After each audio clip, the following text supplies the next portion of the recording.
ఖమ్మం నగరంలోని విజయ్ డైరీని మంత్రి తుమ్మల నాగేశ్వరరావు సందర్శించారు. ఈ సందర్భంగా ఆయన మాట్లాడుతూ ఈ డైరీని 50 ఏళ్ల క్రితం నాటిదని ఏ క్షణాన కూలుతుందో తెలియదన్నారు. ఏమి చేసే విజయ డైరీ బాగుపడుతుందో చూడాలని, ఇప్పటికిప్పుడే కూల్చడం అసాధ్యం కానీ జాగ్రత్త అవసరమన్నారు.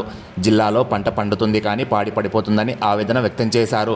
యూరియాతో పాలు తయారు చేసే పరిస్థితి ఏర్పడిందని, అశ్వరావుపేటలో అటువంటి కేంద్రాలు కూడా ఉన్నాయన్నారు. ఇంతకుముందు పెద్దల వద్ద పాలు దొరికేవని, ఇప్పుడు పేదల వద్ద కూడా పాలు దొరుకుతున్నాయని, మాలాంటి వాళ్ళంతా అప్పనంగా కల్తీ తింటూ త్రాగుతున్నామని అధికారులు మనసు పెట్టి పనిచేయమని కోరుతున్నానన్నారు. ఇంటికో గేదె స్థాయికి ఎదిగామని, జిల్లాలో ఉన్న ప్రతి కేంద్రాన్ని అభివృద్ధి చేసుకోవాలని అన్నారు. కరీంనగర్ జిల్లాలో ఉన్న డైరీ బాగుందని, అక్కడ బాగుంది ఇక్కడ ఎందుకు అభివృద్ధి కావడం లేదని అన్నారు. పాడి రైతుకు ఒక్కసారి నమ్మకం పోతే తిరిగి రాదన్నారు.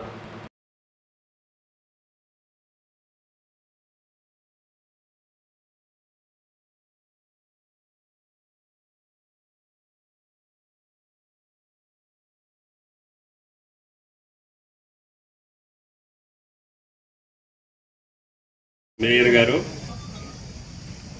జిల్లా కలెక్టర్ గారు, ఎండి విజయ డైరీ, జాయింట్ కలెక్టర్ గారు, ఆర్డీఓ గారు, జిఎం గారు, ప్రియమైన ఖమ్మం ప్రముఖులకి, అదేవిధంగా పత్రికా విలేకరులకు హృదయపూర్వక నమస్కారం. ఈ డైరీ 50 సంవత్సరాల క్రితం స్థాపించబడింది. నాకు తెలిసి 75లో. ఈ యొక్క భవనం ఎట్టి పరిస్థితుల్లో కూడా భవిష్యత్తులో ఉపయోగపడే పరిస్థితి లేదు. అయినా సరే మనోళ్ళు దాన్ని కొనసాగించుకుంటూ వస్తున్నారు. నేను లోపలంతా పరిశీలించాను. అది ఎట్టి పరిస్థితుల్లో కూడా ఇమ్మీడియట్ రెన్యువేషన్ ఒకటి, పర్మనెంట్ ప్లాన్ ఒకటి. సోలార్ కూడా ఇంకా మీరు పెంచుకొని మనం పవర్ కొనవలసిన అవసరం లేదు.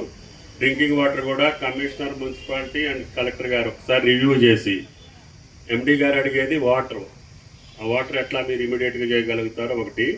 చుట్టుపక్కల ఉన్న డ్రైన్స్ అన్నీ కూడా ఇందులోకి వస్తున్నాయి. కాలనీలో ఉన్న డ్రైన్లు అన్నీ కూడా మన డైరీలోకి వస్తున్నాయి. దానికి కాంపౌండ్ వల్ల, లేకపోతే ముందు డ్రైన్ డైవర్షన్ చేసిన తర్వాత ఏం ఫెన్సింగ్ వేస్తే బెటరు. అర్జెంటుగా ఆక్యుపేషన్ లేకుండా ఉండాలి. ఇంత చిల్లరగా ఉండొద్దు. ఖమ్మం మధ్యలో ఉంది ఇది ఇప్పుడు.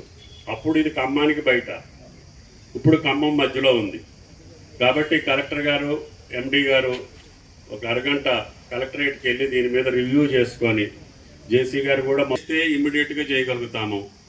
నా ఉద్దేశం ఏంటంటే టెంపరీగా చేసి ఆ 2.5-3 కోట్లతోటి కొంచెం పని జరిగేటట్టుగా. ఇప్పుడు ఎందుకంటే సీజన్ మొదలవుతుంది కాబట్టి పాల సేకరణ మళ్ళీ పెరుగుద్ది. కాబట్టి దానికి తగ్గట్టుగా ఇప్పుడే మనం దీన్ని డిమాండ్ చేయలేం. దీనికి నేను పర్మనెంట్